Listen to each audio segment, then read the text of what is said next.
Olá, boa noite, saudação a todos. Bom, aqui no sistema rola um delay, tá? Então, enfim, vamos começar aqui pela audiodescrição. Eu sou. Meu nome é Nilcemar Nogueira, né? Eu sou uma mulher negra, cabelos cacheados, curto. Sou gordinha, peso 80 quilos e tenho altura de 1,60 m. Estou sentada. E hoje estou com uma roupa meio azul, meio lilás. E com um cordão dourado no pescocinho, tá bom? Então, na dinâmica de hoje, né, assim, eu tô com o celular aqui do lado, a Andréia, quando vocês fazem umas perguntas, porque pelo computador eu não consigo ver vocês, né? Mas à medida que vocês fazem pergunta, ela me manda aqui pelo Zap, e aí eu vou olhando e a gente vai interagindo. Esse tipo de aula, né, de troca que a gente vai estar fazendo, seria muito melhor presencial, né? Mas vamos aqui, na tecnologia. Não tem informação se o mesmo grupo que está aqui hoje é o mesmo, as mesmas pessoas de ontem, né? Eu acho que sim, né? Porque acho que é uma oficina continuada, não sei. Então, logo aqui no começo, eu vou estar revisitando alguns pontos que a gente falou ontem para eu dar continuidade, né, nessa troca de hoje. E aí eu vou começar soltando um vídeo. Para quem não conhece o Museu do Samba é o meu lugar de fala, né, de referência de um centro de memória que eu criei, que eu implantei, e a partir dessa experiência, da experiência minha profissional, que já fui presidente do Museu da Imagem e do Som, que a minha formação técnica de gestão de espaços de memória começa com começa não, vamos dizer, essa formação acadêmica, né, com esse foco na Fundação Getúlio Vargas, né, onde uma referência no CPDOC da Fundação Getúlio Vargas, e aí, por meio dessa experiência, também fui secretária de Cultura, então a gente vai estar visitando, né, um pouco dessa, vou estar narrando para vocês algumas das minhas experiências nessa área, né. Então vamos lá para a oficina 2, começando pelo vídeo. Solta aí, querido, solta o vídeo do Museu do Samba. Bem-vindos ao Museu do Samba. Eu sou Nilcemar Nogueira, fundadora desta instituição. O Museu do Samba, ele nasceu como Centro Cultural Cartola, fundado em 2001, na perspectiva de preservar a história e a memória do mestre Cartola, que, aliás, vale dizer, meu avô. A observação de estar havendo um apagamento do Cartola na própria comunidade nos deu essa inquietação e o desejo de criar um espaço que pudesse perpetuar a sua história, entendendo a sua importância, inclusive, como uma referência positiva para as pessoas que estão à margem de uma sociedade. Com o tempo percebemos que este apagamento ele não se dava somente na Mangueira com o Cartola, mas estava no samba como um todo. É aí que o Centro Cultural Cartola passa a Museu do Samba. E aí não estou falando só da ligação com as escolas de samba. Ah, Nilcemar, eu sei o que é o samba. Será? Samba não é sinônimo de carnaval, nem somente gênero musical. E você precisa conhecer a força dessa expressão cultural. O samba carioca, ele nasceu, cresceu e ainda vive fortemente influenciado por figuras femininas. Aqui nós estamos na exposição A Força Feminina do Samba, onde vamos passear pela história de grandes figuras, né, como Tia Ciata, Surica, Dodô, Dona Zica, enfim, você vai entender a força das mulheres na manutenção dessa tradição. Estamos na exposição Heróis da Liberdade, onde você, inclusive, tem um camarim onde você pode experimentar algumas fantasias. Esta exposição é uma grande reverência aos sambistas que criaram as escolas de samba. E você vai entender aqui o porquê que as escolas de samba foram criadas. Afinal, ela foi e é um grande instrumento de afirmação social. Alvoradas de Cartola, uma exposição que vai contar a trajetória desse mestre, que foi fundador da Mangueira, que deu nome às cores e seus primeiros sambas, e se tornou uma grande referência não só no samba, como na música popular brasileira. Aqui nós estamos na exposição Samba Patrimônio, que vai versar sobre a identidade do sambista, né? O acervo do museu ele é constituído por doação de vários sambistas. Nessa exposição também vamos falar do ritmo, afinal o samba pulsa no compasso do coração. Aqui você vai encontrar o tarol do Mestre Cissa, o repique do Birani, o cavaquinho do Xande de Pilares e, claro, não podemos deixar de homenagear a bateria, né? Essa aqui é uma fantasia da bateria da Vila Isabel. Aqui nós temos a cartografia afetiva do samba, né? Um samba que nasce nos quintais, nas vielas, no morro e se espalha pela cidade. E aí temos locais considerados referências, de onde se pratica, se mantém, se tem a resistência dessa cultura popular. Agora nós vamos entrar na exposição Semba Samba. Mais de 4 milhões de africanos cruzaram o Atlântico no porão de navios negreiros. É uma tragédia que deixa marcas profundas na nossa história, aliás, até os dias de hoje. Essa exposição vai falar do que herdamos desses africanos que chegaram numa travessia forçada no nosso país. A ancestralidade africana do samba e dos candomblés e todas as implicações dos 4 séculos de escravidão no Brasil fizeram das agremiações com os terreiros templos de afirmação e invenção de identidades. Por isso que as escolas de samba, cada dia mais, começam a trazer enredos de matriz africana. É uma forma de contar a história não contada. O maior patrimônio do samba, com certeza, é o próprio sambista. Nesta exposição, prestamos homenagem a grandes baluartes do samba.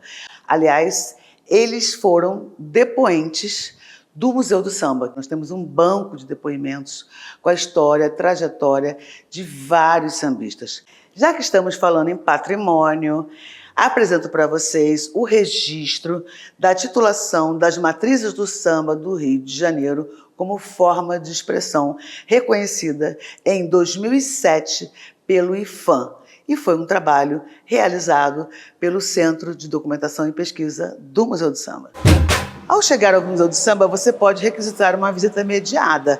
Vou apresentar para vocês aqui as nossas 2 mediadoras, a Ângela e a Carol. E no final não pode faltar aquela foto nesse espaço instagramável que reproduz a casa que o Cartola construiu na Mangueira. Meu nome é Mariana Pontinha, sou historiadora, atuo no Centro de Pesquisa e Documentação do Museu do Samba. E esse espaço é onde ocorrem as pesquisas. Nossa biblioteca referenciada, ela é voltada, né, para o samba, para as matrizes do samba de terreiro, de partido alto e samba de enredo. Nós temos os registros audiovisuais com os depoimentos, são cerca de 180 depoimentos que nós temos aqui, que compõem um acervo, né, o dossiê da memória das matrizes do samba carioca. Meu nome é Gesiane Damas, sou museóloga aqui no Museu do Samba e responsável pela reserva técnica da instituição. Livros, partituras, documentos, fantasias, fotografia, tem também acervo do Cartola. Ao longo desses 25 anos, acumulamos uma linda coleção com mais de 40 mil itens que você pode conferir nas exposições do museu. Depois que você passear pela nossa instituição, você vai sair daqui sabendo o que é o samba, enquanto movimento social. O museu ele, está fazendo 25 anos, agora em 2026, preservando, difundindo a principal referência identitária do povo brasileiro.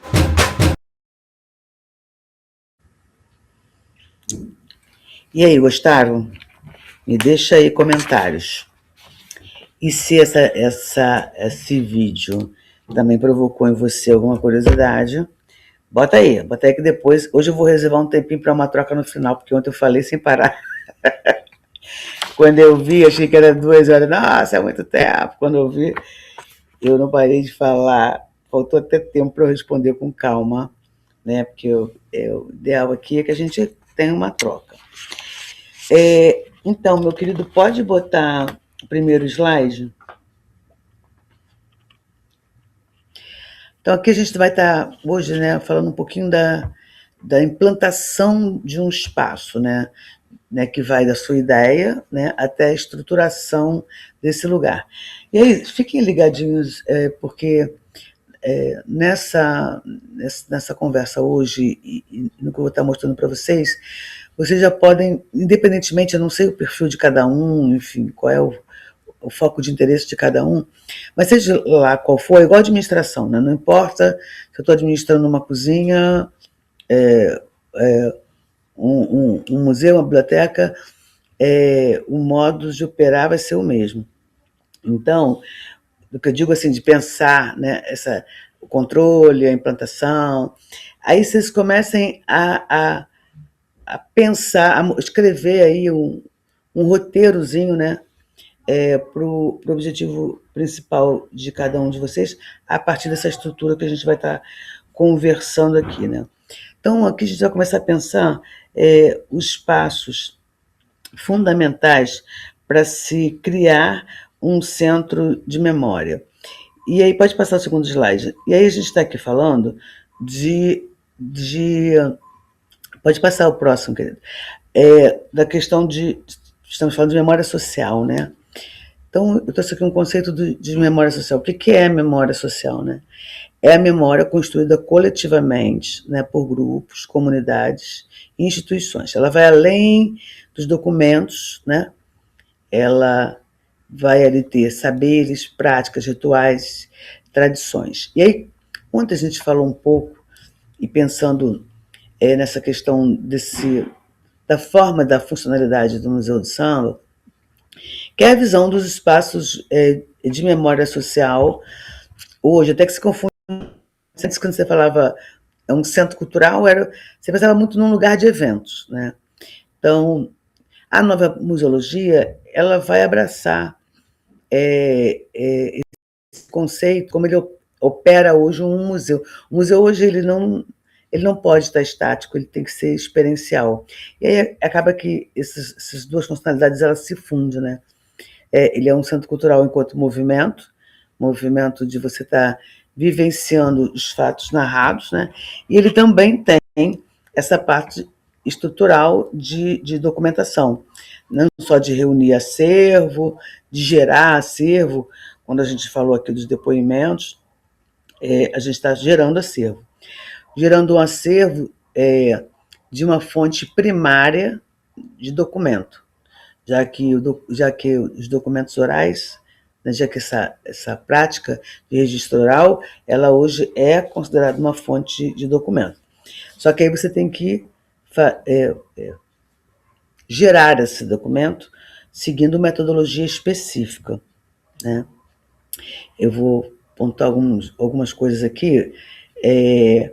Primeiro, você tem que pensar em sair do lugar comum, né? Tipo, se eu vou fazer uma entrevista, vou gerar um documento sobre, vamos te dar um exemplo, vou para a Alcione, vou gerar um documento sobre a Alcione,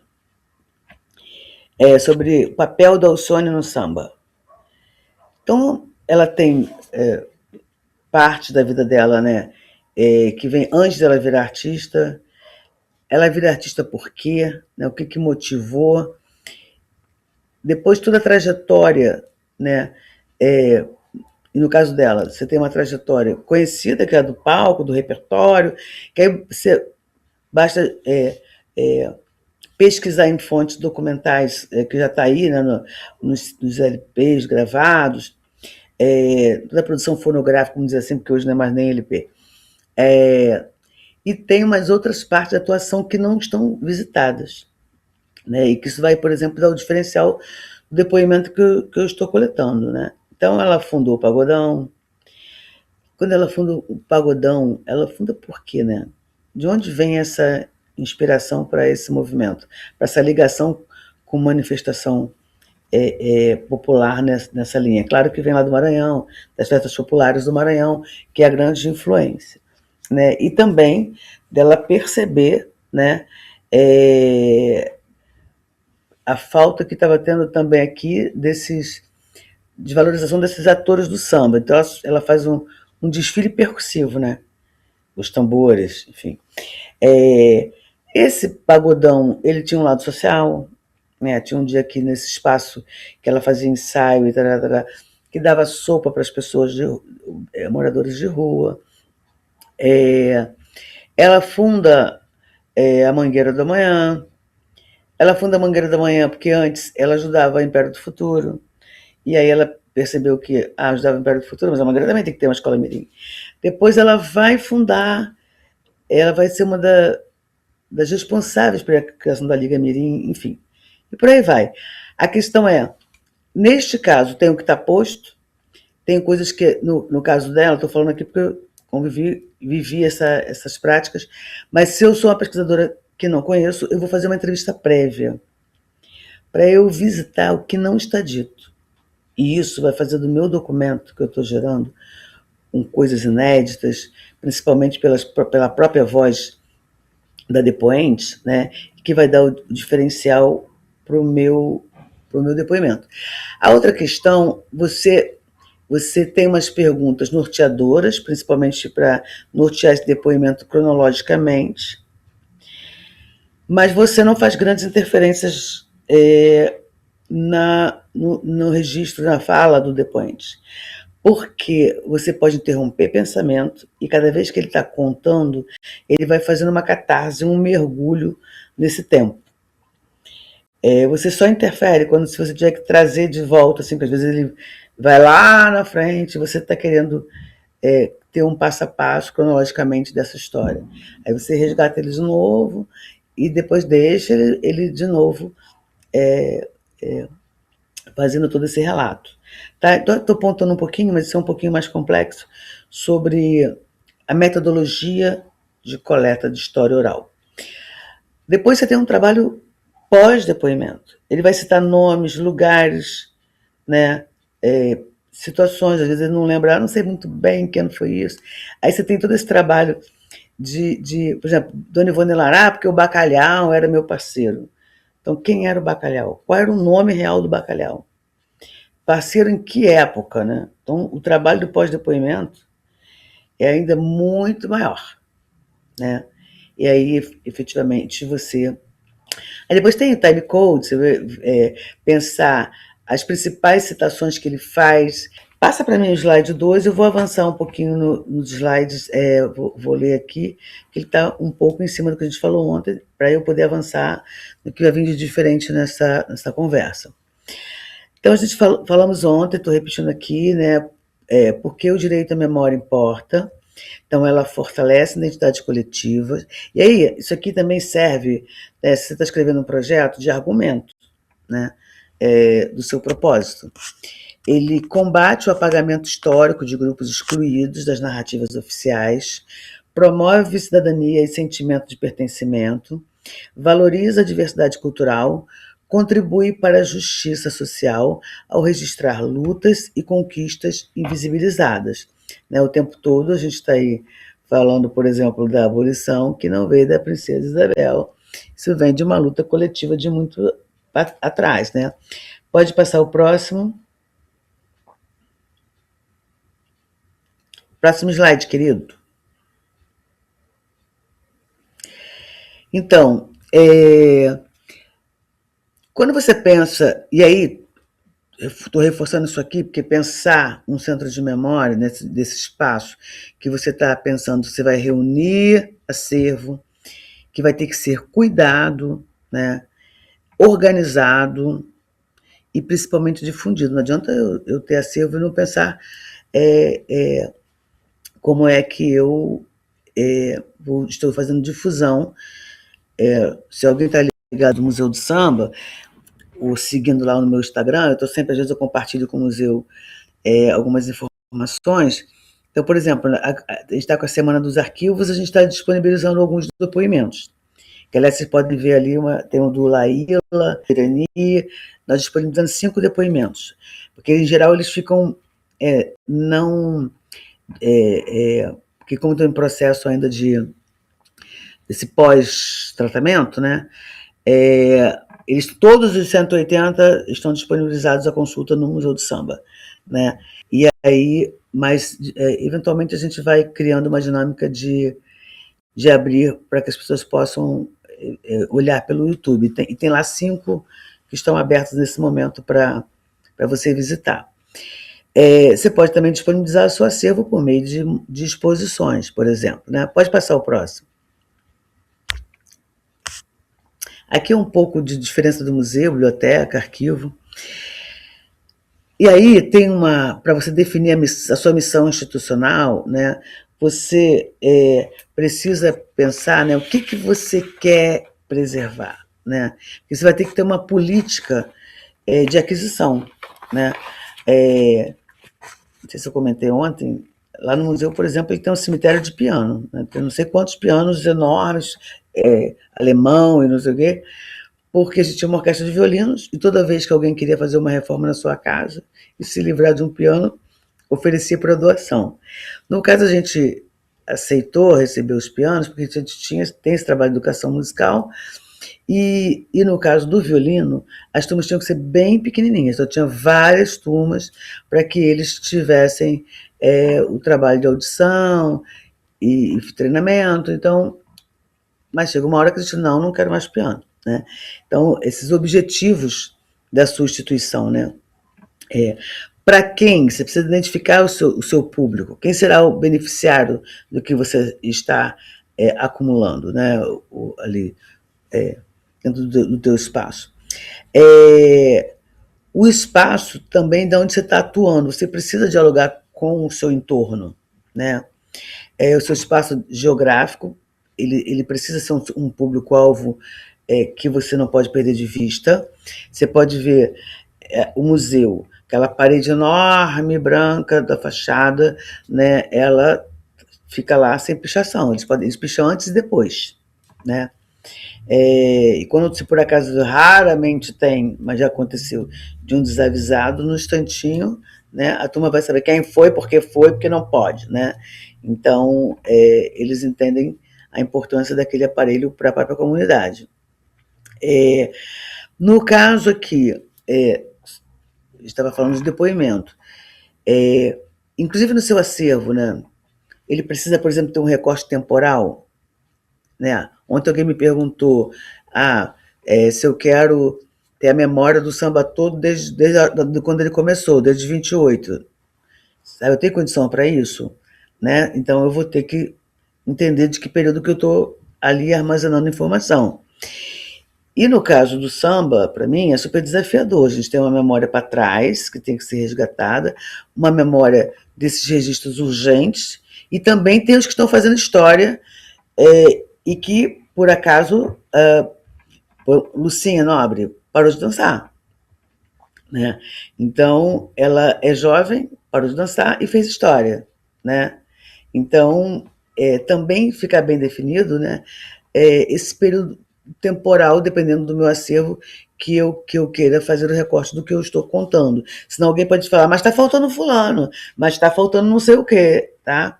Pode passar. E aí, às vezes, no caso da Lucinha Nobre, isso aqui é uma história de gestão, vamos falar disso aqui agora. Ela prestou depoimento para o museu, num certo período, depois ela continuou atuando.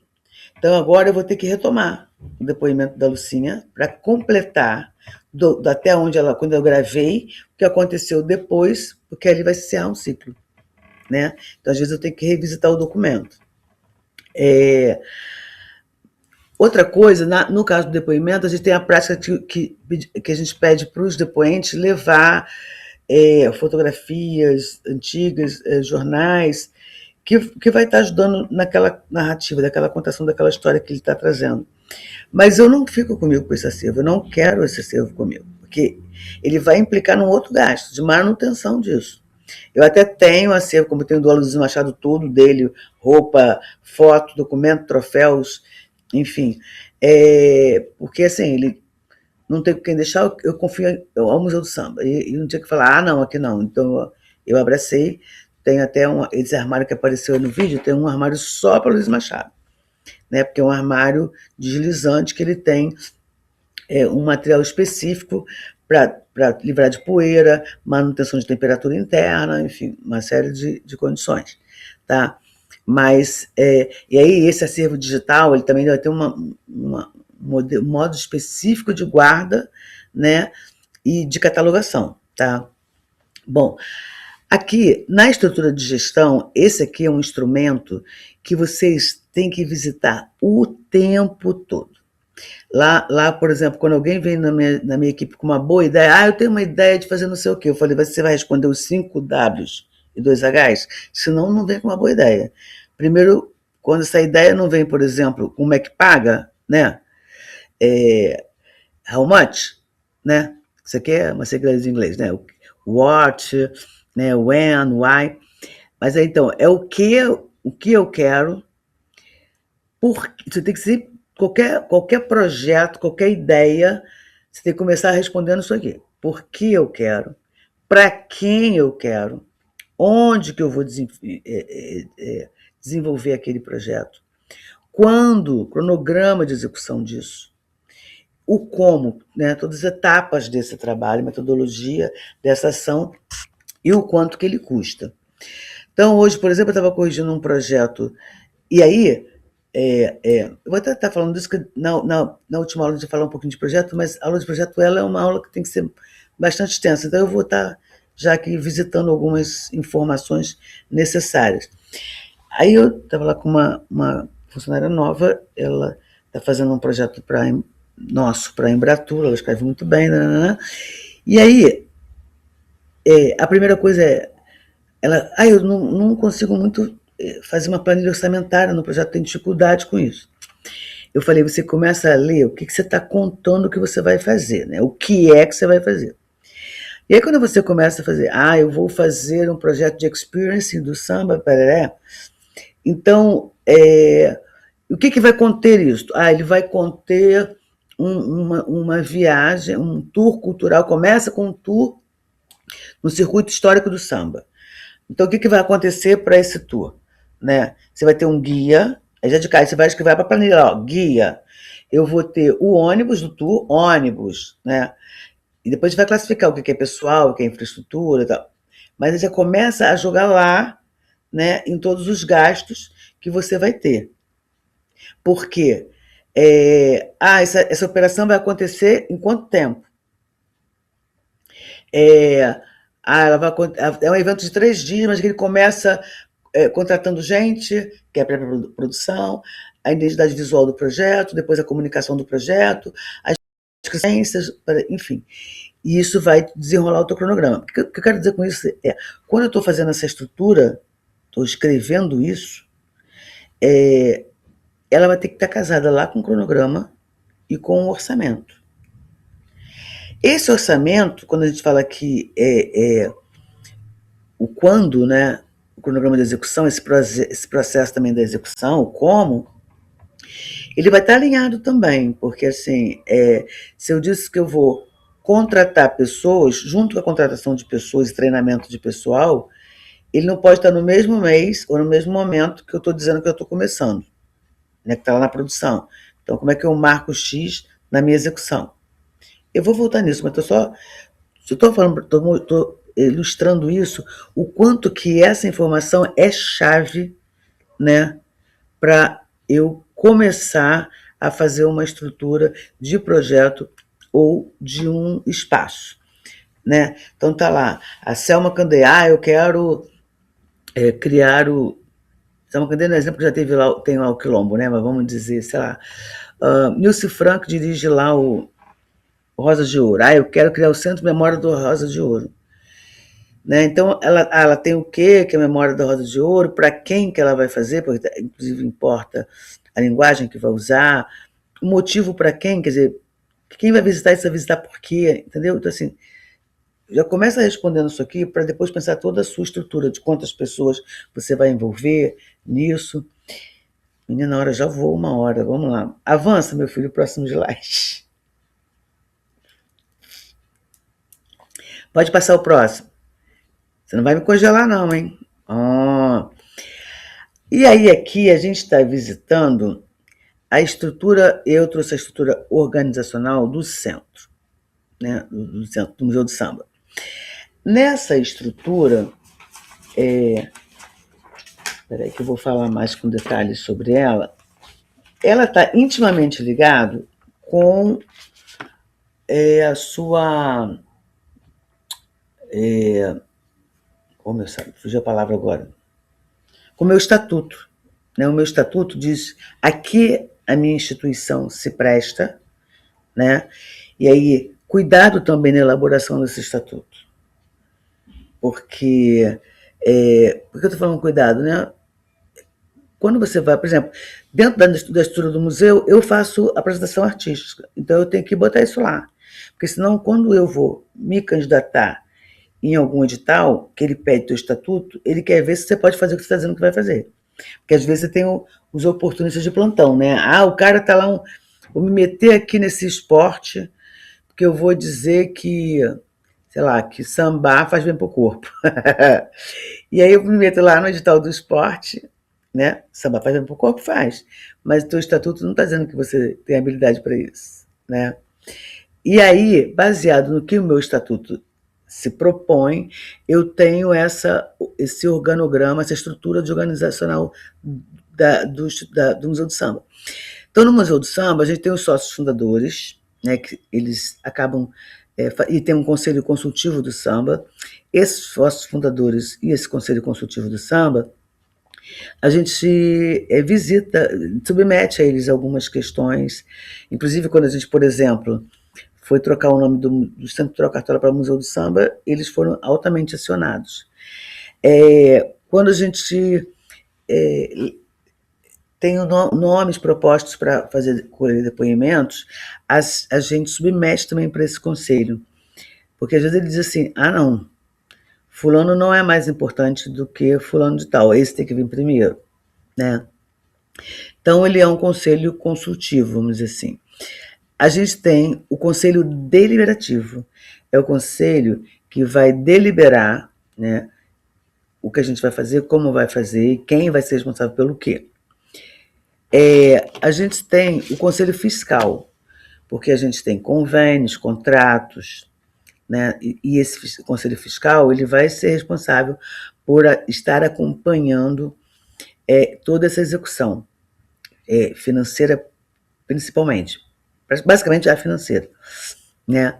E aí a gente tem um diretor executivo, que é o diretor operacional, né? Eu faço um pouco, meu papel se mistura aqui no executivo e na direção de projetos, né? Porque a execução dos projetos passa por mim e tudo em função da missão, né? Então assim, você não pode fazer curva porque tem um edital aberto e que eu quero arrumar esse dinheiro aqui. E aí eu vou vender um peixe que não tem nada a ver com o que eu estou fazendo. Então, se vocês forem lá no site do museu, que essa transparência ela é necessária, você vai encontrar tudo que eu estou te falando aqui. Você vai encontrar um plano de trabalho para o ano.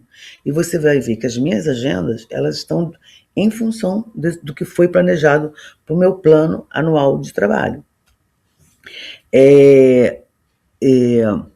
E aí eu tenho as minhas gerente administrativo financeiro. Aí vamos falar um pouquinho aqui do administrativo e do financeiro.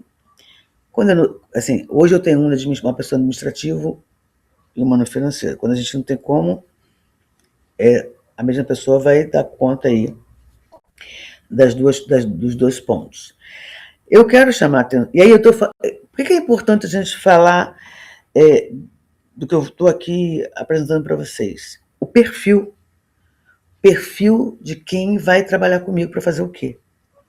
Sabe? Se eu não tiver isso bem claro, né, de quem vai fazer, que estava lá naquele 5Ws, o quem, eu posso escolher pessoas erradas para o lugar errado. E isso dá um desgaste que eu vou te falar. E aí, assim, tem um lado, Nilcemar, mas eu não tenho dinheiro para pagar, não sei o que, você vai contar com voluntário.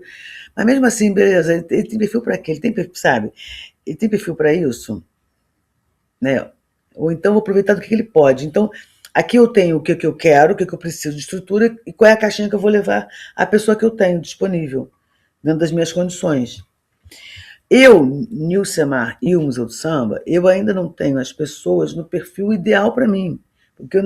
Porque o ideal para mim tinham pessoas que tinham que ganhar no mínimo R$ 10.000 para o que eu quero entregar. Né? Então, e eu não tenho tantos salários com esse valor lá. Então, é claro que eu estou com pessoas abaixo da minha expectativa de formação para o que eu preciso. Então, mas eu tenho uma estratégia que eu prefiro preparar. Ó, faz assim, busca mais informação nesse lugar e a gente vai caminhando, né, aos trancos e barrancos, porque assim, vira e mexe, eu saco da rapaziada. E aí, então, nesse administrativo financeiro, a gente vai, se eu estiver separado, eu trouxe aqui alguns destaques, né? Eu vou estar pensando nesses recursos humanos, o administrativo vai controlar. E aí eu tenho alguns mantras. Quem protege se desprotege. Essas funções, elas vão ter que estar muito bem definidas. Se ela tiver, como eu coloquei aqui, que eu tenho o administrativo financeiro junto, ok, ela vai estar, e aí vamos dizer, agora eu tenho mais dinheiro, nesse momento eu estou passando por isso, eu separei o administrativo do financeiro.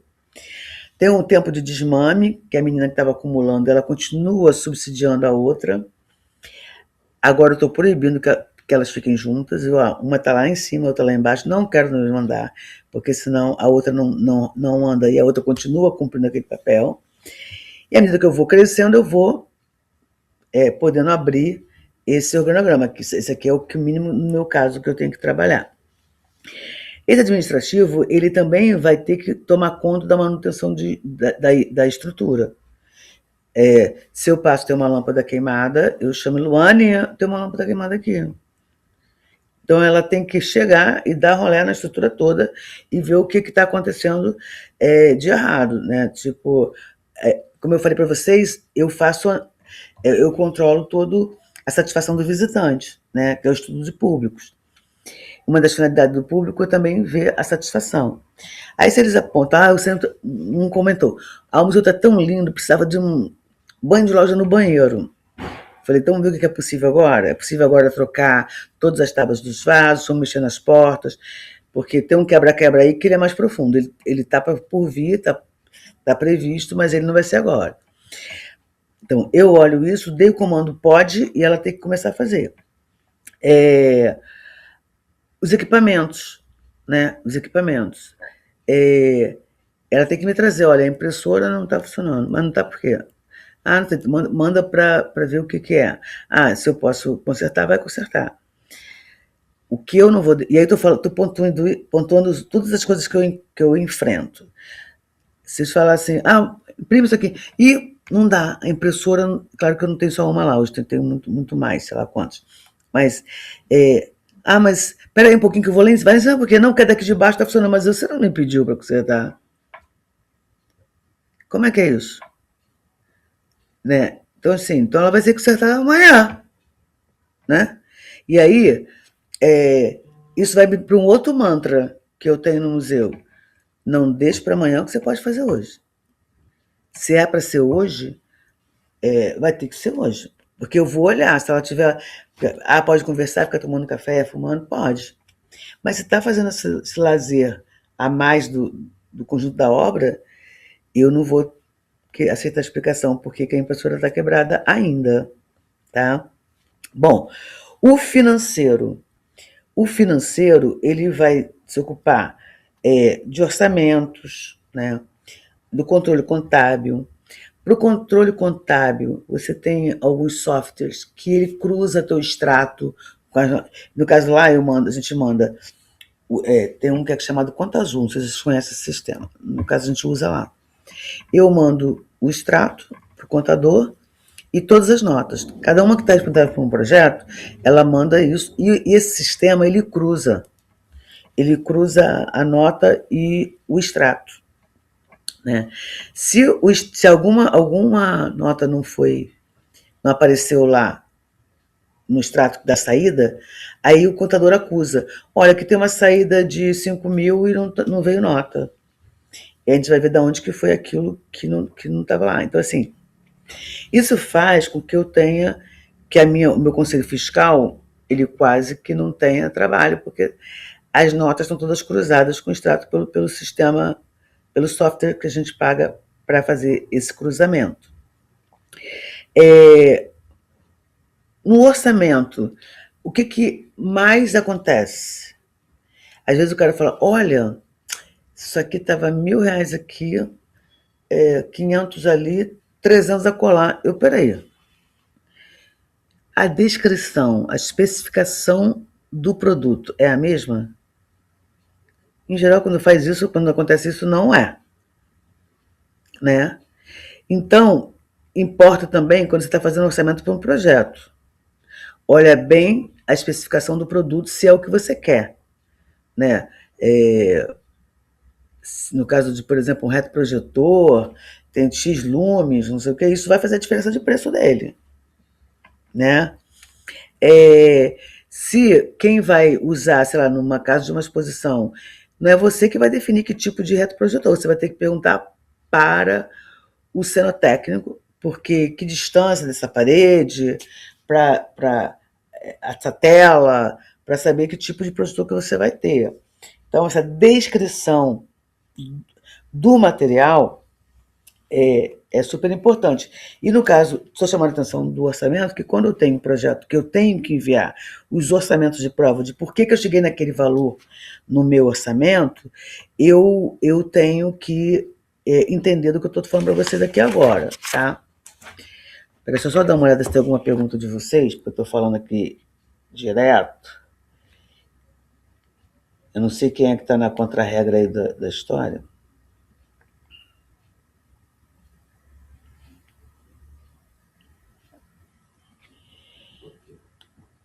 Depois me dá feedback. Continua assim, tá tudo bem assim. Quem estava ontem na contra-regra está dizendo que quem vai me ajudar hoje é o David. David, você está aí tá na linha? Se tiver alguém no chat, você passa para mim aqui, porque eu não consigo fazer as duas coisas, tá? Senão eu vou me embolando. Bom, essa pessoa, então, vai controlar os pagamentos, também o financeiro, né, os pagamentos. E aí você tem que ter os teus custos diretos, né? Então, eu tenho todos os custos que eu tenho direto, que é luz, água, internet, aquilo que já é seguro, tudo que é de praxe, né, dos custos que eu tenho diretos e os indiretos, né? Então, por exemplo, o próprio transporte, ele é um custo indireto, ele não é fixo, né? Então, assim, e aí, eu tenho essa planilha, ela é alimentada. Então, na manutenção, por exemplo, que é um custo que ele é variável, ele está no indireto, mas ele está lá. Toda vez que eu desembolso, ele tem que ir para a planilha de custo. Porque se você me perguntar, Nilce, quanto custa o Museu do Samba hoje? Aí vamos dizer que o cara vai me dar o dinheiro para eu trabalhar o ano inteiro. Eu tenho que saber, que é o custo de pessoal, né? Esse custo direto e indireto dessas despesas fixas, tá? E tem as variáveis, né? A manutenção de certidões, todas as certidões, no caso lá a gente tem um controle delas e elas vão para a agenda do museu, tem uma agenda dentro do grupo operacional, onde aparece vencimento da certidão tal. E aí 2 dias antes, elas têm que tirar as certidões, porque algumas não saem de imediato no site, tá? Então, isso é uma coisa a importar. E o balanço, que vai chegar lá no final do ano, você vai ter um balanço. Se você veio fazendo esse controle que eu estou falando aqui, você vai conseguir chegar no seu balanço com tudo bem. Vai ter um imposto de renda para fazer, né? E aí, outra coisa são os fornecedores, né? Esses fornecedores. Então, eu tenho um controle dos fornecedores, do que não prestou, do que demorou a entregar e tal, senão já arrisca do jogo. Porque o meu funcionário que está hoje ali pode não ser o que está lá amanhã. Aí eu vou começar de novo, ver aonde que é a melhor empresa de vidro, é onde é a melhor empresa de locação, sei lá do que, de som. Então, eu chamo a atenção aqui para sistematização operacional. Eu sempre falo para todos eles, vocês não trabalham para vocês trabalham para a instituição. Tudo aqui tem que estar de uma forma que qualquer um sente e opere, né? E não pode dar o seu jeitinho. Aí vem outro mantra, que é o que manda quem pode e obedece quem tem juízo, né? Então, eu sei que eu vou estar lá até cair, né? Até quando minhas pernas não puderem mais aguentar. Os outros eu não sei, né? Até porque quando eu preparo os sujeitos, eles crescem e eles voam. E às vezes vem a chancela do museu pesa no currículo. E é claro que eu não vou deixar a pessoa voar. Voa, vai, né? E a gente segue em frente. Então, eu destaquei esses pontos para falar com vocês. Depois a gente tem aqui o gerente técnico de pesquisa, né? Deixa eu ver o que eu destaquei na pesquisa. E aí aqui na pesquisa a gente vai ter uma operação de guerra aqui também, né? Lembra que a gente falou um pouquinho atrás sobre o que efetivamente eu estou guardando? Pode ser uma produtora de eventos, o seu negócio, né? Então, eu vou estar pensando, produtora de eventos, eu estou pensando nos equipamentos, a equipe técnica que eu tenho, a manutenção dos equipamentos, tudo passa pelo mesmo lugar, vocês podem nesse pensamento aí.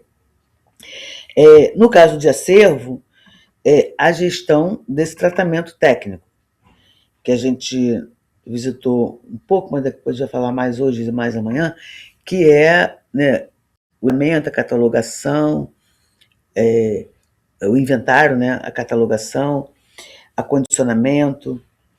Esse acondicionamento, e aí eu vou falar aqui mais de uma situação lá no museu.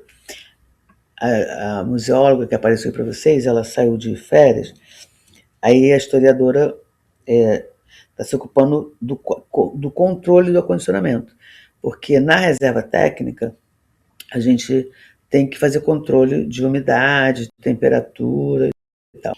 E aí ela foi lá e para fazer vistoria, né, que a gente tem um problema crônico naquele telhado, que está ainda sob júdice, enfim, da empresa que foi contratada. Então, toda vez que chove, a gente tem que olhar se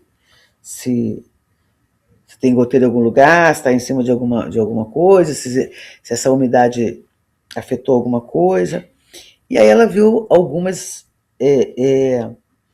problemas, identificou alguns problemas dentro da reserva técnica. Aí ela colocou no grupo as fotos. Não sei o que, vi isso aqui tá um perigo para isso aqui. Claro, né, que a turma caiu de pau, tipo, como é que você... Mas lembra daquele mantra, como fez esse alarde para Nilcemar, né? Mas lembra aquele alarde do quem protege se desprotege?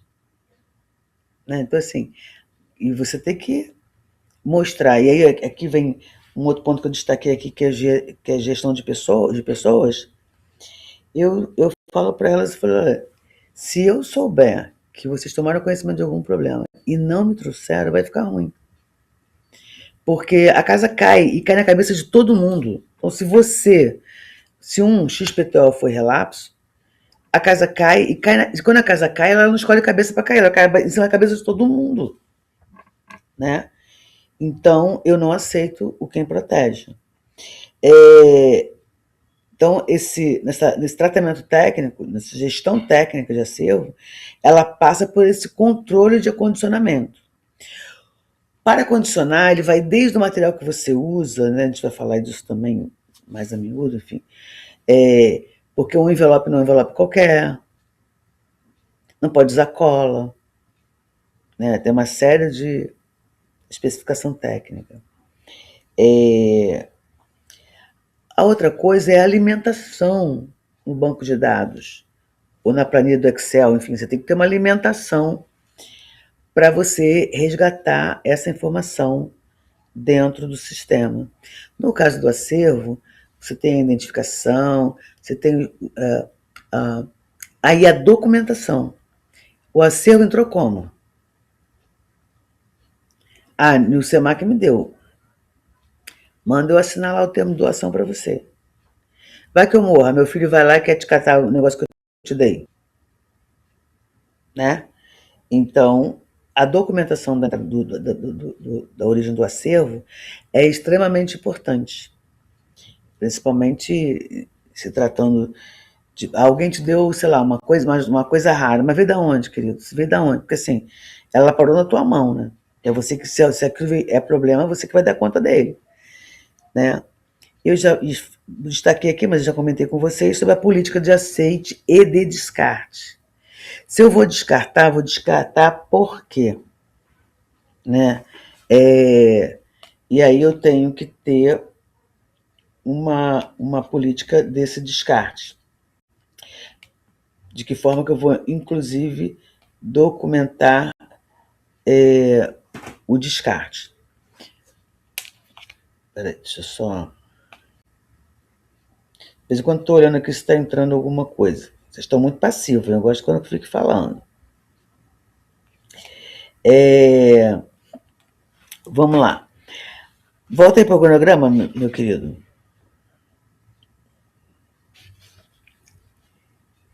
Aí a gente tem aqui a parte... Não, volta para o cronograma. O educativo. No educativo, eu tenho um programa educativo, né? Então, eu tenho que pensar, o meu cardápio, o que eu ofereço, para que idade? Ah, se eu for criança, ele vai chegar aqui e vai ter essa experiência. Se for adolescente, se for adulto, se for idoso, então um cardápio até porque ela tem um trabalho de educação patrimonial. Então, o que eu estou oferecendo para as questões das parcerias institucionais dentro do educativo, né? Então, a gente tem que parceria com as escolas também usam o espaço do museu para suas festas, para algumas agendas de reuniões, enfim. Então, essa troca também com os parceiros, a gente faz curso também para professores, para que eles possam enxergar o museu como um lugar que ele pode explorar mais nos seus conteúdos, na geografia, na matemática, na língua portuguesa, na história. Então, às vezes, o professor não conhece o museu, não sabe como utilizar, e a gente dá esse instrumento para ele.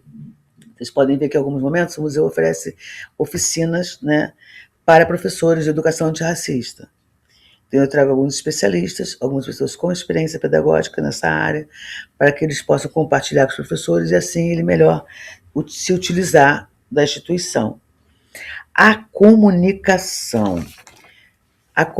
Eu tenho uma gerência de comunicação, e aí eu tenho duas pessoas, um que é a assessoria de imprensa, né? Ele vai cuidar do que a gente vai mandar para os jornais, para a TV e tal, e a comunicação que vai cuidar das mídias sociais. Eu acabei de trocar, se alguém for lá no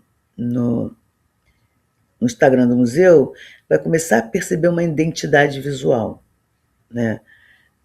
Na programação visual do que a gente... Porque o que acontece? Assim, não tem a Coca-Cola que você olha para aquela letra, para aquela cor, e você não precisa nem ler Coca-Cola. Então, a identidade, se for um projeto, a primeira coisa que eu ponho lá minha pré-produção é a criação da identidade visual do projeto. Vocês podem reparar aí no meu Arte Delas, que é o que eu que eu tinha feito recentemente. Agora eu estou para o quintal, né? Mas o que está vindo já dentro dessa nova arte aqui. Vocês vão reparar que tem uma simetria de caco nas artes do museu agora. Isso foi um ano de trabalho de escuta, de público interno, na rua. Ah, já foi no museu? Nunca conhece o museu? Ah, por que não? Né? E para quem conhecia, qual é a percepção? O que ele te passa? Ah, ele me passa aí. Aí você... Todo um estudo afetivo, né? E a gente chegou que ele passava o mesmo sentimento dos fundos dos quintais. A gente chegou num ponto que era a questão do subúrbio e da valorização do que a gente produz nos subúrbios. E essa coisa dos caquinhos, dos quintais, né, ele remete exatamente a esse sentimento. Então vocês vão reparar essa geometria que aparece, que está cada vez mais lá. Até que apareceu na camiseta delas, né? Então, isso foi um ano de estudo sobre o que queremos comunicar na identidade visual. Então, a marca Museu do Samba, que também passou por um estudo da gente testar isso junto aos consumidores, a gente viu que não tinha que mexer. Ela é uma marca moderna, que você começa a ver muito mais esse uso hoje. Ela mexe com essa coisa do movimento do samba. A gente só começou a mexer como é que a gente às vezes desmembra ela nesses usos, né? E com o tempo, você, quando olhar aquela figura geométrica, você vai pensar no Museu do Samba. E aí você vai pensar as peças de divulgação, né? Nas aplicações também da sua marca.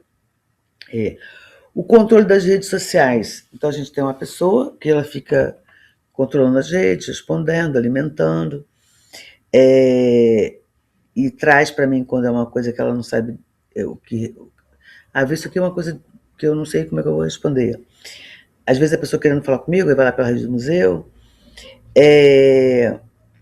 O importante também na comunicação é o clipping, né, de tudo que você está produzindo.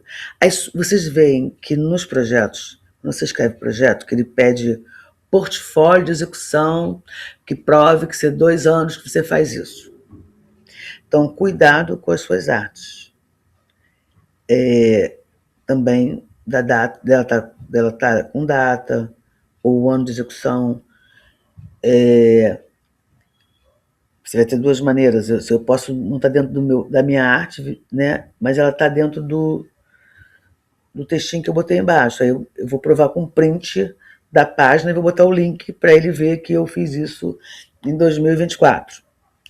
Tá? Mas isso é um detalhe que vale a pena chamar, porque eu já quis ajudar pessoas sobre montar seu portfólio para um projeto, e a arte dela, ela não postava nada, a arte dela também não tinha data nenhuma, eu não tinha como provar, ela não saiu nada na imprensa, então ela não tinha como provar que ela fazia aquilo há X tempo, ou por X vezes ela fez. Caderno de fotos. Sempre por cada evento, você, sei lá, guardar 4 boas imagens, né? E colocar a data daquele evento, que evento foi aquele, a data que ele fez, quantas pessoas ele atingiu. Gosto também de chamar atenção sobre o evento que me propus, pensei nele para quantas pessoas, que já vai aqui aparecer já na outra gerência, que é a gerência de produção. E ela tem que acompanhar o resultado. Isso vai cair lá de novo naqueles 5 Ws, tá? Porque gestão é um acompanhamento constante. E quando acaba o evento, a primeira coisa que eu pergunto é quantas pessoas passaram? Porque estava com um livro lá de presença. Antes ela tinha uma folha de checklist. Eu vou falar dela aqui também, deixa eu ver a hora que eu vou conseguir falar. Essa folha acusou o que ela comprou, quem trabalhou, fazendo o quê. E que aquele evento foi planejado para 100 pessoas. Naquela mesma folha de checklist, ela tem o controle da sobra. Aí, no final, ela tem que ver quantas pessoas estiveram lá. Termina e fala assim, foi um sufoco, faltou cerveja. Beleza, se planejou para 100, vieram 200. Né? E aí, seja sucesso ou fracasso, eu vou ter que parar e avaliar o que foi tão sucesso assim. Vamos repetir, né? Isso foi fracasso por quê? Para corrigir. Volta aí pro... Deixa eu ver se eu pulei alguma coisa do... então você tem que... Estamos falando do ambiente digital. O feedback também, quando você consegue no Google Forms, você pode ter alguns caminhos de você ter essa volta. Eu não gosto de, por exemplo, estou aqui falando para vocês, é um ambiente virtual e eu não estou tendo resposta sobre o que eu estou passando aqui. Estou passando pela experiência das minhas trocas com várias pessoas. Eu sei mais ou menos aonde moram os anseios. Mas também é super importante que vocês, ao final aqui ou durante aqui, coloquem no chat para mim, né? Até porque eu tenho mais um encontro com vocês. Então, assim, o caminho é esse? É isso que você está procurando? Ou até dizer, você pode ir na próxima aula, que vai ser o último encontro, falar sobre aquilo? Eu vou lá atender você. Pode voltar, meu querido, o organograma aí. Aí a gente tem aqui gerente educativo, falei, comunicação, a de produção, né? A de produção, ela vai ter, né, que olhar exatamente a infraestrutura do evento. Então, qual é o evento? Para quem quer? O que eu vou precisar? Cadeira, mesa? Vou ter flor, vou ter som, né? Microfone para quê? Se é um conjunto que vai tocar, quantas pessoas vão tocar, né? Para saber, vou usar estante de partitura, não vou usar, né? Vai tomar conta dessa agenda do museu, da instituição que for. Então, essa agenda, quem faz o quê e cada um entra em ação quando, sabe? Por exemplo, eu estou com 2 agendas engarrafadas, que eu estou aí, no dia 20 a gente tem o quintal delas. Um evento estourado já, ele foi inscrição. Era um evento que era para 30 pessoas estar no meu projeto, eu deixei passar com 50, porque eu sei que no meio do caminho, porque crescer é perseverar, né? E a gente sabe que um monte fica no meio do caminho. E aí não chega lá, e não vai chegar nunca, né? Porque assim, é difícil mesmo. Pra gente, então, mulher preta, então, piorou. Você tem que cuidar de filho, casa, não sei o que lá, não sei o que lá, aí a passagem, não sei o quê. Entendeu? Eu sei muito bem, mas assim, eu faço tudo isso aqui, arrumo casa, filho não que já casou, o marido já mandou embora, mas enfim. Mas eu tenho um monte de. Faço 10 mil coisas ao mesmo tempo. Então eu tenho gestão do meu tempo. E aí, se inscreveram 200 pessoas, imagina. Foi uma loucura para mim fazer seleção. Mas estou chamando isso porque esse evento já está com overbooking, vamos dizer assim, né? Aí à tarde eu tenho o Festival Cadorina de música inédita, né? Roda das Mulheres da Roda de Samba. E aí, tudo bem, tem esse festival. Bom, as selecionadas do festival também já estão lá. Agora é só o público para vir assistir a roda de samba do festival. Beleza. Então, logo agora, na cabeça de julho, no dia 4, eu tenho 3 pessoas fortes, que eu comentei com vocês ontem, sobre a questão por exemplo, estou falando em reserva técnica aqui, falei para vocês de uma forma ampla, mas eu chamei uma especialista em reserva técnica, uma das melhores reservas técnicas, que é do mar. Né? Chamei a Célia Corsino, que é uma especialista em implantação de espaços, de museus, enfim, que era do IFAM. Então, assim, eu dou a primeira aula, que é um pouco de tudo que eu falei para vocês aqui, em loco, no museu, numa troca mais assim acirrada de exercício e tal, para até que as pessoas possam aproveitar melhor a demanda das outras aulas.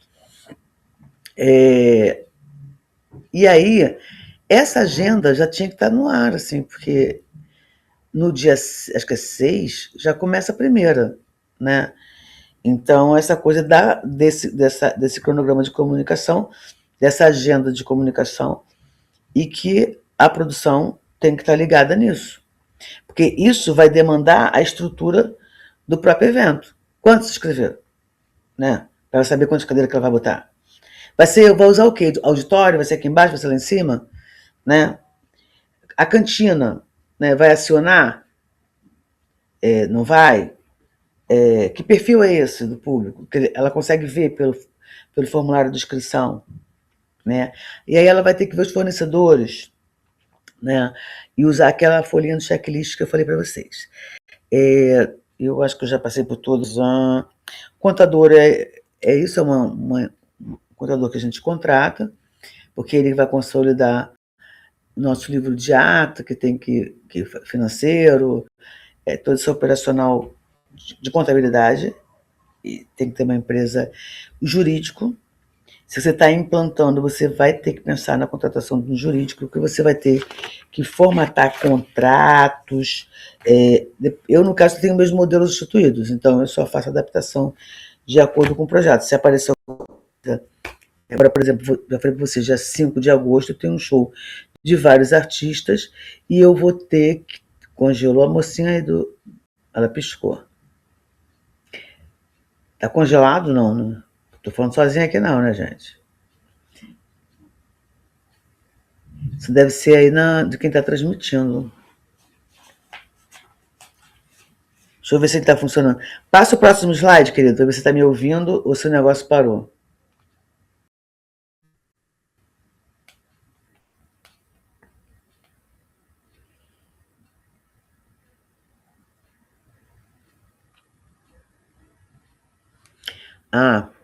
Só a moça lá que congelou. Pode passar o próximo. Pode passar. Então, aqui outros pontos que eu achei interessante chamar a atenção, que é você fortalecer os espaços de escuta e decisão. Então, lá a gente tem a Rede Mangueira, que eu ouço as pessoas do território. Eu tenho ouço também alguns conselhos comunitários. Representatividade, né? Eu não penso com um tipo de cabeça só. Eu tenho pessoas LGBTs na minha editoria, majoritariamente minha equipe técnica é negra, né? Mas também tem pessoas brancas. Não tenho problema com etarismo, pelo contrário, nem posso ter, né? Eu já sou a mais velhinha de todas. E pelo contrário, né? A pessoa mais velhinha, ela vem com uma bagagem importante para mim de experiência. Só que às vezes ela pode ser teimosa, né? Tipo assim, eu sempre fiz assim. Eu falo, você fez lá fora, aqui vai ser diferente. A transparência da gestão. Você tem que compartilhar no seu site seus contratos, seus resultados, tá? E o seu plano de ação com clareza. Não precisa inventar roda, sabe? Pegue um modelo de alguma instituição, vai lá, adapte esse modelo pro teu... Comecei eu a me descabelar. Adapte esse modelo para o seu caso, tirando ou colocando de acordo.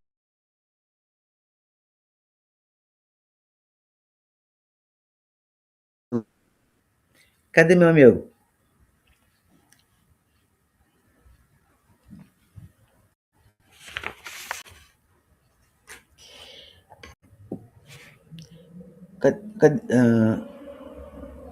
Próximo slide, amor.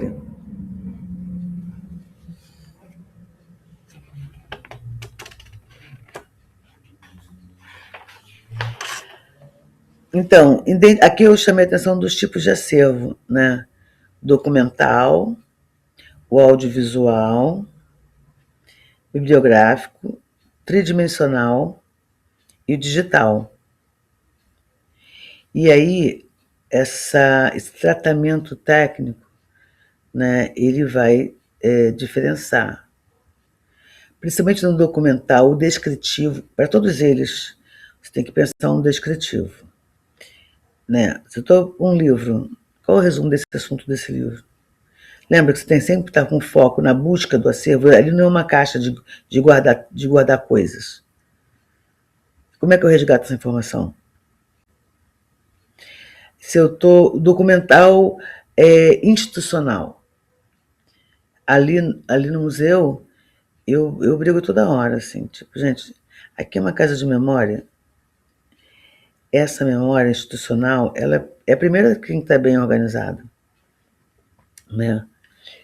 E aí, quando não está, eu enlouqueço. Agora, e aí, por exemplo, agora mesmo a gente tem que guardar alguns convênios por X anos. Uns por 5, outros por 10, outros, sei lá, por 20.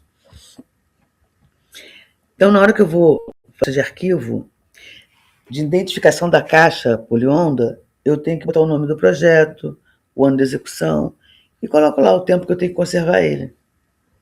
Tá? Eu também tenho uma planilha desde 2001, cada projeto que eu fiz, o ano que ele foi feito, quantas pessoas ele atingiu, qual foi o resultado que eu tive. Um acumulado da memória da instituição. Né? E é aquilo, se não tiver. Agora, por exemplo, a gente teve uma queda de telhado, vocês devem ter acompanhado nos jornais, aí a reserva técnica ficou uma confusão. E aí eu não posso estar em todas as áreas, né? Até o dia que eu entrei na área da reserva técnica dessas caixas da memória institucional. Querido, eu falei, olha, a gente vai organizar isso e temos X meses para botar isso no lugar. Né? E aí estão lá com as luvas. Ah, sim, vou até falar nisso.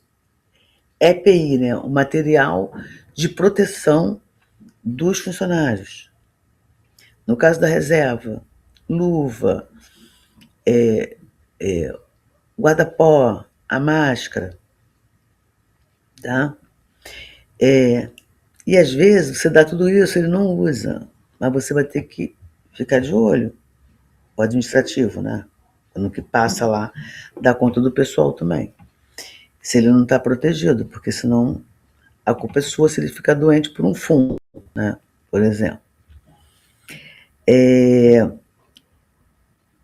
Bom, no audiovisual, aquela coisa que eu falei do time code, da descrição não só de conteúdo, mas de que aparece em cada pedaço, para você fazer uma busca mais rápida. No digital, nos acervos que você gera também de fotografias, volta aqui para o audiovisual, você também, as pastinhas, né? Eventos realizados, fotos que são de depoimentos, enfim, você ter essa classificação, né, de acordo com a finalidade de uso. Pode passar. Daqui a pouco eu vou reservar um tempinho aqui para a gente falar. O que a gente falou então aqui, ó? Que eu preciso pensar no meu espaço físico, que eu preciso pensar na equipe, eu preciso ter pessoas que elas estejam comprometidas com a missão, né, da instituição. Eu preciso pensar nos equipamentos imobiliários que eu preciso. Eu preciso pensar na política desse acervo, do que entra, do que sai. E o plano de gestão da minha instituição, das minhas metas, o que eu quero atingir. E ter controle sobre esse número é extremamente importante para o patrocinador. Hoje, mais e mais, eles querem saber quantas pessoas que você atinge. Volto a falar, responsabilidade definida. Tá? Pode passar o próximo.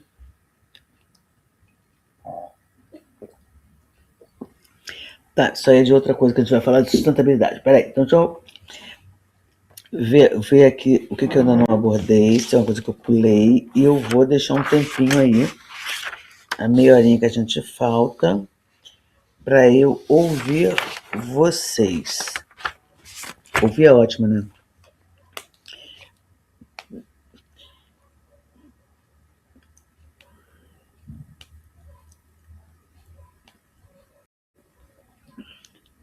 Bom, vamos aqui.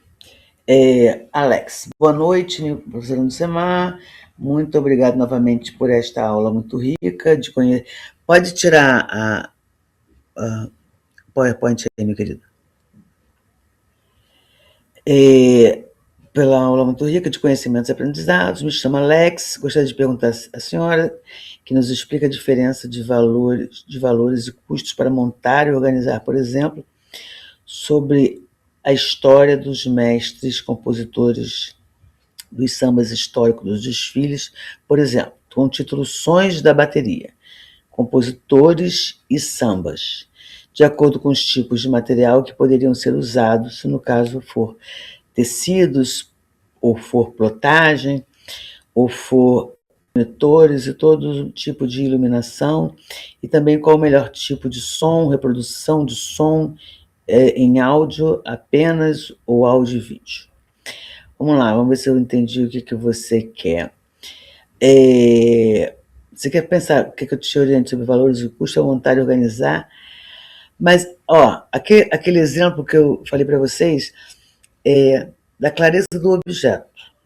Então, aqui, gostaria de perguntar para montar e organizar, por exemplo, sobre a história dos mestres de baterias e dos grandes compositores dos sambas históricos.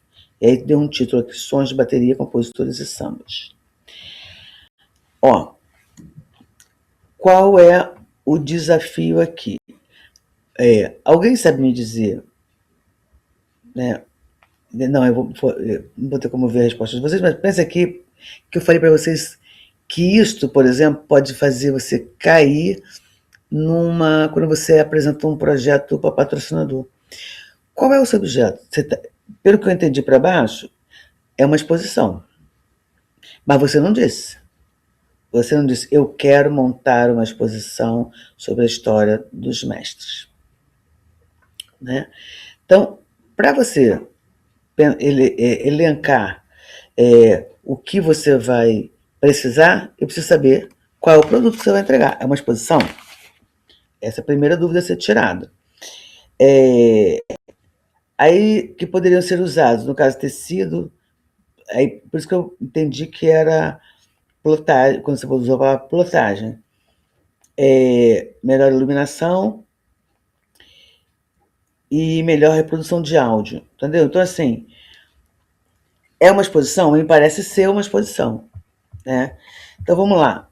Eu vou montar... Então, a primeira coisa aqui no seu objeto aqui é dizer o que é. Eu quero montar uma exposição. Que lugar? Lembra dos 5 Ws? Onde vai ser? Porque, eu no museu tenho salas lá, tudo é 2.000 metros quadrados. Né? Então, 1.000 metros quadrados. Então, que lugar? Para eu pensar o que eu posso colocar dentro desse ambiente. Se eu vou usar plotagem ou tecido, eu preciso pensar o que dinheiro que eu tenho. Que dinheiro que eu tenho? Eu tenho dinheiro para fazer plotagem? Né? A outra questão e aí, novamente, tipo de iluminação, monitor, e no caso da exposição, eu preciso saber o dinheiro que eu tenho. Eu vou me inscrever no edital que vai me dar 200 mil. Então tá, eu posso prever. E esse edital, ele me permite comprar material, porque às vezes ele não permite comprar equipamento. Às vezes ele permite locação. Pensando no edital, que edital é esse? Se você está fazendo um projeto piloto, para quando o edital vier você está pronto para ele, faça 2 versões, com locação e com aquisição. Se for locação de uma exposição, por quanto tempo que eu vou locar? A minha exposição vai ficar por 4 meses. Então, eu tenho que estar casada com a locação por 4 meses, por exemplo. E vai recair sobre também reprodução de áudio, vídeo. E aí eu vou chamar a atenção de uma coisa. Assim, eu também já fiz de tudo. Se vocês chegarem no museu, a curadoria sempre é minha. Não é porque eu queira, não. Porque como o dinheiro era curto, aí eu vou lá, em alguns momentos da pesquisa também, mas assim não é o ideal. Se você vai escrever num edital, você vai aqui pensar a figura do cenógrafo e vai pensar a rubrica de material de cenografia. Tá? Você vai olhar material de cenografia e o cenógrafo. E aí, para o cenógrafo, você vai dizer o que você quer. responde lá aqueles 5W2Hs e diz para ele o que você quer. Você vai dizer, e aí eu já falei para vocês que eu estou montando uma exposição esse ano que é de rito e ritmos. Então, eu já fiz o roteiro da exposição, o que eu vou mostrar, eu já briefei os textos que eu vou usar. Reunião sexta-feira com a cenógrafa. Vou falar, eu quero mostrar isso aqui, eu vou mostrar esses instrumentos, esses sons desses instrumentos, esses gestual dos mestres, e vou entregar esse roteiro para ela. Ela vai me entregar um projeto cenográfico. Ó, a gente vai instalar aqui X monitores, X televisões, tela touchscreen, onde a pessoa toca lá e vai ouvir, não sei o que lá. Então, eu vou dizer para ela tudo que eu quero na minha exposição. Ela vai me entregar um projeto de cenografia. Aí ela me entregou o projeto que está prevendo tela touchscreen, né? Touch, toca lá e o bagulho desenrola lá o vídeo, o som, ou um lugar sensorial que você chegou embaixo e ouviu o batuque do tamborim. A partir do que ela fez esse projeto cenográfico, eu vou chamar os técnicos. Vou chamar o técnico de sonoplastia. Ó, aqui eu vou ter que botar um sensor de não sei o que lá. E ele vai me dar orçamento para isso. Vou chamar, ela botou lá que vai ter 3 televisões, sei lá quantas polegadas. Vou mandar orçar, né, a televisão e vou trazer o preço para dentro do meu projeto. Entendeu? É assim que eu chego lá, no quanto que eu vou gastar para o que eu vou fazer. Então, primeiro, o dinheiro que eu tenho. No meu caso, eu já tenho dinheiro para fazer essa exposição. Eu já coloquei dentro do meu plano de trabalho de um convênio um XPTO para montagem de exposição. Era o objeto que ela teria, atribuir pela minha experiência anterior quanto que eu ia gastar com cenografia, equipamento e tarará, e agora eu vou ter que gastar dentro do que está lá. Tipo, o técnico do sensor me deu um preço que não consigo. Então, vou falar para ela, troca aqui que isso não dá. Não comporta. Acho que respondi você, né? Senão você bota aqui de novo que eu volto aqui. Jennifer Alves, quais são os desafios que você enxerga na disponibilização do conhecimento do museu de forma digital? Existe algum projeto ou iniciativa para dispor o acervo do museu em formato de experiência online para aqueles que não conseguem ir presencialmente? Sim, olha, o uso digital, né? A gente está até começando, hoje eu estava, por exemplo, por acaso respondendo, eu escrevi 3 projetos digitais, a gente tem que aumentar, né, esse lugar de contato, esse ambiente. Mas o maior desafio é o dinheiro para isso, que os técnicos especializados nessa área não são baratos, a manutenção, porque uma vez eu fui num seminário que ele começava com um relógio suíço, falando, você quer a melhor marca, máquina e não sei o quê. E aí, tipo, eu quero isso para mim. Né? Igual as minhas exposições, eu tenho tecnologia em algumas delas timidamente. Porque tu imagina, não sei se tem um clube de futebol, não sei se é o Fluminense, que ele tem uma exposição 100% tecnológica. Aí eu tive lá com a curadora da exposição, eu falei, eu quero ver isso, eu quero muito ver isso. Aí ela disse assim, não vai agora não, que deu um bug lá e está tudo parado.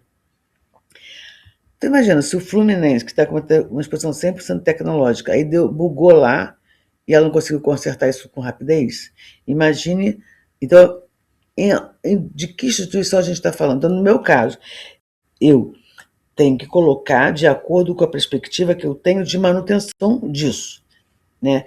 Que até o próprio site eu fico me debatendo com a equipe técnica da comunicação, o site está desatualizado, isso não pode acontecer, entendeu? Então, assim, toda hora eu tenho que dar, por isso que eu acabei de trocar uma cabeça, por conta disso, por exemplo, com a do site, e aí estou dando um tempo para ele, porque com o carro andando, eu troquei a identidade visual, ele está tendo que ajustar toda a identidade visual, e aí eu estou tendo que ter paciência para ele ter o tempo de entrar lá no site e atualizar. Tem a parte de documentação que eu não posso não atualizar por causa dos meus convênios, eu obrigatoriamente tenho que estar colocando tudo lá. Então, e aí, na experiência também da experiência online, né, também tem, lembra, igualmente do acervo, o que eu quero ou não quero disponibilizar, porque a próxima etapa que a gente vai falar amanhã, acho que amanhã, não sei, eu estou até doida aqui com essa agenda, mas na próxima aula é sobre sustentabilidade, né? Então, assim, para eu manter esse espaço, lembra que não basta eu ter aquele monte de documento. Então, acabamos de falar aqui num depoimento que quanto trabalho ele gera para depois de uma coleta. Então, assim, eu tenho 180, soltei alguns empilos, alguns estão lá no site também inteiros, mas eu ainda faço ir ao museu, né? Primeiro eu quero fazer ir ao museu. Primeiro que o museu, ele ainda não tem a sustentabilidade dele, a gente vai falar disso muito na próxima aula, de onde você faz essa entrada de receitas, ela não é suficiente para o que eu preciso, né? Se eu tivesse o mínimo de garantia para a sustentabilidade, inclusive dessa manutenção desse meio digital, eu já teria avançado mais. Nesse momento, eu já entrei com 3 projetos para lei de incentivo. E aí, porque e aí lembra do meu plano de meta? A minha meta para 2027 é aumentar radicalmente o ambiente digital do museu. Aí, nessa etapa agora, eu estou bravamente lutando para a organização do acervo, né? Porque eu estou tendo que visitar a memória institucional por conta dos 25 anos. Eu falei para vocês, em agosto, né, tem esses 2 grandes eventos, a montagem de uma exposição e o show vai abrir com um documentário, que está exigindo muito da minha presença pessoal, porque eu tenho que falar com... Tem as pessoas que foram beneficiadas pelo museu, eu quero trazer a voz delas, mas também pessoas que me ajudaram no tijolo passo a passo, e tem pessoas que elas são midiáticas, que só eu posso parar elas para poder participar disso. Mas aí, eu te respondendo aqui, dentro do meu plano de metas, né, o quando, o ano que vem, e aí, para fazer isso, eu já precifiquei os projetos, já enquadrei na lei, e agora eu vou buscar o patrocínio. Então, eu vou ver se eu mostro para vocês, né, um folder de apresentação de venda, né, o tal pitching para vender. Eu sustento o museu 100% com projetos. E ele custa mais de 1,5 milhão. Ninguém me dá nada. É com edital. Eu estou falando para vocês. Quincas, gostaria de complementar a pergunta da colega. Existem projetos ou propostas de exposições virtuais a respeito do acervo da pesquisa? Eu acabei de falar, tem sim. A gente já fez alguns ensaios, né, de exposição virtual, eu acho o máximo. Eu acho que isso vai assim, contribuir muito para a nossa missão, né, que é fazer conhecer o samba nas suas partes todas. E isso é um objetivo que eu tenho e que está no meu plano de ação para 2027, né, as exposições virtuais. Então, eu acho que vai ser... lá no museu, para quem já foi lá, tem um filme, um documentário, que ele é maravilhoso. E aí, eu ainda não pude... As tratativas que eu fiz para construir esse documento foi para usos internamente, por exemplo. Também tem isso, lembra do que eu falei dos documentos? Então, quando eu faço uma exposição, que eu peço foto, não sei o que, eu estou dizendo por quanto tempo. Aí eles falam, é para usar por quanto tempo, meu filho? No museu, por enquanto, sempre que haja eterno. Se eu for mudar, não sei quando. Então, eu sempre peço, até permanente. Se depois eu tirar, mas eu não posso falar que por um ano, se for por ano, eu vou ter que tirar. E, por exemplo, que só pode assistir lá por enquanto, que ele tem muita música. Então, eu vou ter que arrumar muito dinheiro ainda para pagar os direitos autorais do que está lá. Então, eu tive a sessão de uso para aquele uso fim, internamente. Né? Mas eu convido todos vocês a assistir aquilo, porque assim, é imperdível. Então, eu já respondi aqui, a gente vai fazer as exposições virtuais, em que você vai poder acessar esse acervo. Quantos funcionários o museu tem? O museu hoje ele tem 15 pessoas fixas, 15 fixas, lá, no dia a dia. Né? E a gente tem as contratações que não estão lá. Estou falando de vigia, né? Eu tenho um vigia predial, eu tenho pessoas da manutenção abaixo do que eu precisaria, tá? E aí eu ponho algumas regras, tipo, você imagina, ali são 7.000 metros de área.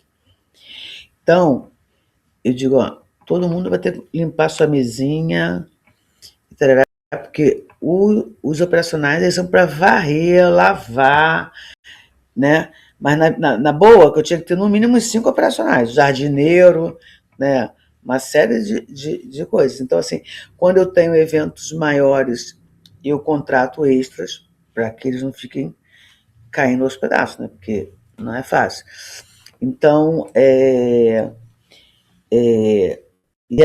no caso do cara da comunicação eles são fixos, mas eles não estão lá no dia a dia, né? Eles operam de casa, de home office. E aí eu tenho ainda, além dessas gerências, assistentes, em algumas posições ele tem assistente, e ainda tem estagiário. O meu estagiário, ele não é uma mão de obra barata para mim. Eu entrevisto, falo, o que você quer? Eu quero trabalhar com educação patrimonial porque eu faço pedagogia. Então ele vai para aquela área, eu dou função para que ele cresça no que ele está estudando. Essa identidade visual do museu, ela foi mudada com... E aí, vale... como é que eu vou fazer? E, tem as parcerias com as universidades. Eu vou lá, eu bati na porta do IED e falei, eu preciso fazer um mapeamento da minha marca no mercado e ter um diagnóstico do que eu preciso, que é análise SWOT, que a gente vai falar disso no próximo encontro, da minha marca. Então, a turma de branding do IED, que é o Instituto Europeu de Design, levou 1 ano trabalhando no museu. Tá? Então, esse organograma que eu mostrei para vocês aqui, né, ele traz essa coisa de diretor executivo, o gerente de projetos, assistentes. Na mediação, a gente tem 4 pessoas, 2 que ficam na recepção, porque elas se revezam, elas também ficam na loja, assim, a pessoa vai para a loja, uma delas sai da recepção e vai para a loja. A gente tem os mediadores, que às vezes são todas mediadas. Tem o historiador, né, tem o museólogo, arquivologia, né, a gente também está lá, a biblioteca, a gente está com uma outra museóloga na biblioteca, e aí, como eu precisava da figura do bibliotecário, eu fiz tá caindo minha bateria, eu fiz parceria com a Unirio, na biblioteconomia, para que eu tivesse os estagiários. E aí estou falando aqui os caminhos que você pode ter para você, o corpo técnico que você precisa. Tá? Então, Acho que eu te respondi aqui também. Então é isso, a vigia, auxiliar de serviços gerais, o corpo técnico, né, dessas que eu já falei para vocês, a comunicação, em algumas dessas gerências elas têm assistência e têm estagiário. André Luiz, para finalizar, temos 3 minutos. Existe um planejamento para um estágio ou iniciação científica em conjunto com alguma instituição de ensino nesta área de acervo e memória para o Museu do Samba? Olha, eu tenho 2, né, que é com a Unirio, com a Biblioteconomia.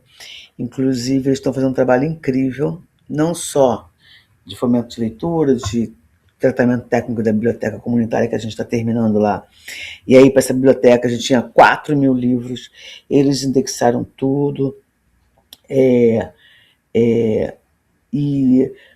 estão fazendo um cardápio de fomento de leitura, e tudo aqui, qualquer proposta que eu faço, eu digo assim o seguinte, mas como é que a gente vai medir, né, se a gente chegou lá, né? Análise de impacto, tá? No Memória para o Museu do Samba, a gente tem com a UF, com a Marta Abreu, o Laboy, e isso levou, inclusive, o acervo do museu, de depoimentos, ele tem reserva em Washington. Que outra coisa também que eu não mencionei aqui é que eu tenho que ter algumas coisas que são fundamentais para mim, um lugar de reserva de backup, né, de segurança. Então, a gente tem um backup do Museu do Samba até em Washington, para vocês terem uma ideia, a partir dessa parceria que a gente teve com o Antes, né, quando eu não tinha ainda essa parceria, a cópia de depoimentos ficava uma cópia na casa da Raquel, uma cópia na minha casa e a outra no museu, né? Então, o digital é digital, né? Mas também, por exemplo, no digital, eu não tenho dinheiro para pagar nuvem, não tenho não sei o quê. Então, a gente usa HD externo, mas com HD externo. Então, além da rede do computador, tem o HD externo. Eles não podem ficar no mesmo lugar que estão os computadores. Porque se pegar fogo tudo, e aí o que adiantou eu ter um backup? Por falar em backup, o backup desses computadores. Não é fácil isso, que eu não estou em todas as pontas, né? Mas lembra daquele meu mantra? Do manda quem pode, obedece quem tem juízo? Quando eu falo assim, minha filha, me dá seu backup aqui. Se ele não estiver atualizado, a casa cai. Eu falo, para tudo, vai fazer backup agora. Mas vai fazer agora. Entendeu? Porque tudo que eu estou falando para vocês aqui, eu adoro trocar, adoro ensinar, adoro aprender. Vira e mexe, vocês podem ver lá minha postagem, quando estou eu estudando aqui, estudando ali, para me atualizar, para aprender diferente, né? Então, eu não trabalho com quem quer ficar parado no tempo.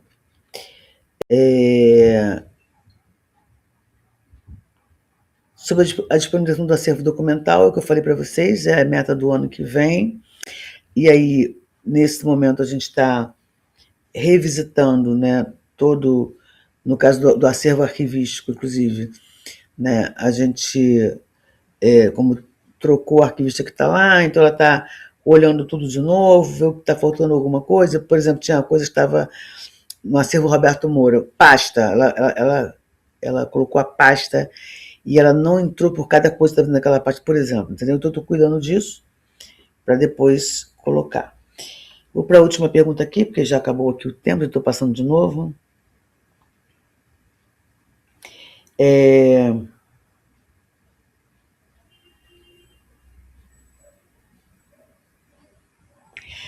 Tá, ela está me perguntando se ela pensar na criação de um acervo digital, você pode, sim, trabalhar com toda essa metodologia que eu coloquei para você aqui hoje, que exatamente, primeiro vai para aqueles 5 Ws e 2 Hs.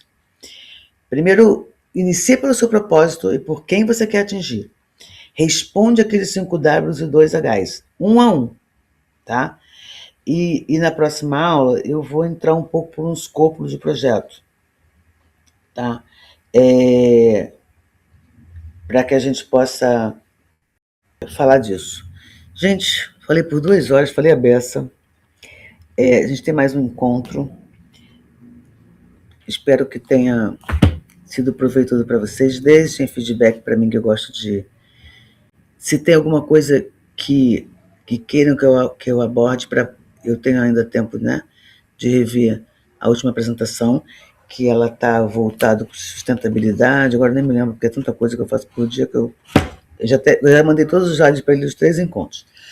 Aí quando eu chego aqui, eu só revisito para não entrar na outra informação. Como eu disse para vocês, vai abrir essa inscrição do museu. Eu vou estar passando de novo por muito do que a gente viu aqui. Nesse bate-bola que eu faço presencial, eu gosto de fazer algumas simulações de exercício, né? Porque é mais fácil a gente aprender fazendo. Aproveitem essa troca, façam um resumo, um esqueletozinho do que vocês querem para frente, do porquê que vocês estão aqui. Eu estou aqui porque eu quero aprender isso, porque eu quero fazer aquilo, então façam isso. E na última aula eu vou deixar um pouco mais de tempo para a gente trocar mais. Não sei se eu vou ter tempo. Se eu tiver tempo, eu dou um esqueletinho de exercício para pensar, mas eu não vou garantir não, tá? Porque eu estou bastante mais que aí como eu não planejei fazer, mas esse dia 6, acho que é 6, fiquem ligados lá, ou sigam lá minha rede, meu Instagram, ou do museu, porque às vezes o museu demora um pouquinho a entrar, por conta eles têm uma agenda, né, de soltar o quê. Às vezes eu saio primeiro para desespero da comunicação. Que aí essa aula eu vou lá e vou estar um pouquinho mais fazendo prática, tá? Vai ser um tempo de estrutura e aí eu vou trabalhando no caso a caso de cada um. Fiquem com Deus, boa noite, bom descanso. Até a próxima.